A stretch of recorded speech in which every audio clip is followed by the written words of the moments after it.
નમસ્કાર, હું છું કૃપાલાલ. ખબર ગુજરાતમાં આપ સૌનું સ્વાગત છે. સ્કૂલ અને ટ્યુશન મુક્ત આ વેકેશનમાં બાળકોને ક્યાંક ને ક્યાંક એક્ટિવ રાખવા માટે માતા પિતા નવા નવા ક્લાસીસ કે નવા નવા કોર્સના સર્ચમાં હોય છે. ત્યારે ખબર ગુજરાત એક વેકેશન સિરીઝ લઈને આવ્યું છે, જેમાં આજે આપણે વાત કરીશું ક્રાફ્ટ ક્લાસ વિશે. તો આપણી સાથે જોડાયા છે કોમલ દાવડા, જે આપણને ક્રાફ્ટ અંગે ખાસ વાતચીત કરશે. ખબર ગુજરાતમાં આપનું સ્વાગત છે કોમલ. સૌપ્રથમ વાત કરીશું આપના વિશે કે આપ કેટલા ટાઈમથી આ ફિલ્ડમાં છો અને કેવી રીતે સ્ટાર્ટ કર્યું છે? એકચ્યુઅલી ક્રાફ્ટ મારું પેશન છે. હું જ્યારે સ્કૂલ ટાઈમમાં હતી ત્યારથી મને થોડું કાંઈ ઇનોવેટિવ બનાવવાની એવું થતું, એટલે હું કરતી જ. પણ લાસ્ટ 6 મંથથી હું અહીંયા જામનગરમાં વર્કશોપ પણ કરાવું છું.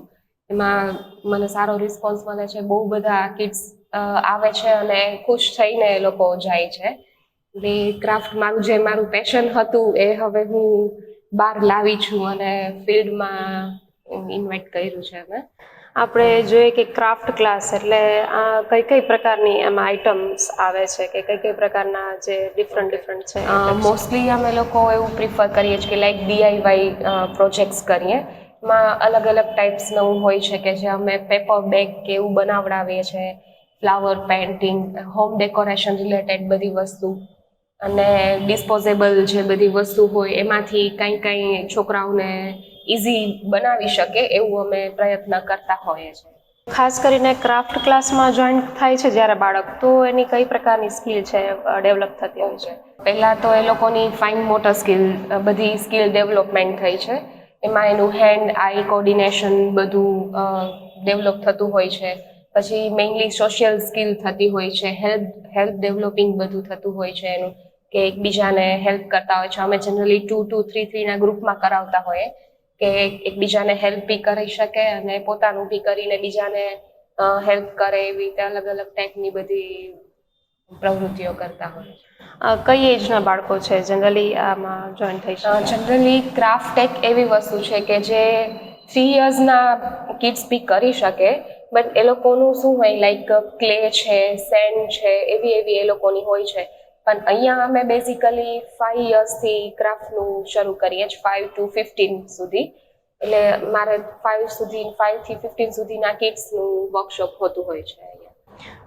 તો જે 5 to 15 આપણે કીધું, તો કઈ રીતે, મતલબ બેચીસ અલગ અલગ હોય છે? કયા દિવસોમાં રાખો છો? કેટલા દિવસનો કોર્સ થાય છે?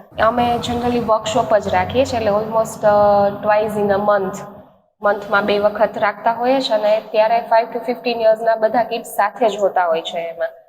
એવી રીતે ક્રાફ્ટ રાખતા હોય છે કે ઇઝીલી બધા આ બધી એજના કિડ્સ કરી શકે.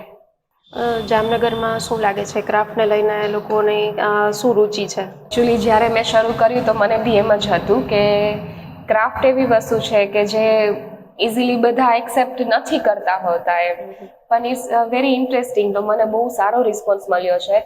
અને ઇવન કિડ્સ એ લોકો પૂછતા બી હોય છે કે નેક્સ્ટ વર્કશોપ તમારો ક્યારે હશે. બહુ બધા સ્ટુડન્ટ વેરી ક્રિએટિવ છે અને બહુ ઇઝીલી બધા કરી બી લે છે અને બહુ ખુશ થાય છે એ લોકો. એટલે બહુ સારો ગુડ રિસ્પોન્સ છે. શું થોડું ઘણું ડ્રોઈંગ કે મતલબ એવું આવડતું હોય તો જ ક્રાફ્ટ કરી શકાય એવું કંઈ ખરું? ના, એવું કાંઈ જ નથી. ક્રાફ્ટમાં જનરલી ડ્રોઈંગ અમે બહુ ઓછું લેતા હોય છે. આર્ટ હોય ને ત્યારે ડ્રોઈંગની જરૂરત હોય છે. ક્રાફ્ટમાં ડ્રોઈંગની કાંઈ જરૂરત જ નથી હોતી. એટલે ઇઝીલી એવું કાંઈ છે નહીં કે કોઈને આવડતું હોય કે નહીં, કોઈ બી આવે એ લોકો ઇઝીલી હેલ્પથી કરી જ શકે છે. જ્યારે વેકેશન છે અને બાળકો એન્જોય કરી શકે છે, ત્યારે ક્રાફ્ટ છે એ મને એવું લાગ્યું કે એક એવી વસ્તુ છે કે જેમાં બાળકોને કંઈ બહુ એટલું બધું બર્ડન નથી થતું. ત્યારે તમે શું કહેશો પેરેન્ટ્સને અને બાળકોને શું કહેશો? ઇવન મેં તો જોયું છે કે ક્રાફ્ટના ક્લાસમાં આવવા માટે બધા બહુ એક્સાઇટેડ હોય છે અને બહુ ખુશ થતા હોય છે કે કાંઈ નવું શીખે છે. પછી એ જ વસ્તુ એ લોકો એના ઘરે રાખે છે જે અહીંયાથી શીખીને જાય છે.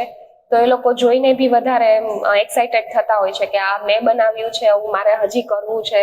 તો હું પેરેન્ટ્સને એ જ રિક્વેસ્ટ કરીશ કે તમે તમારા કિડ્સને આવી રીતે ક્લાસીસમાં મોકલતા રહો, તો એ લોકોનું બધું જે સ્કિલ છે એ ડેવલપમેન્ટ થશે અને એ લોકોને કંઈ કરવાની ઉત્સુકતા થતી રહેશે.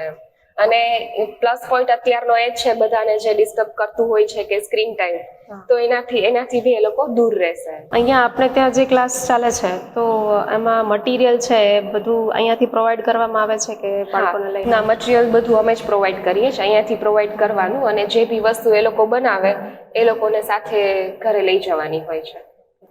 ખબર ગુજરાત સાથે જોડાઈ અને દર્શકોને સરસ મજાની માહિતી આપી ત્યારે ખૂબ ખૂબ આભાર. Thank you.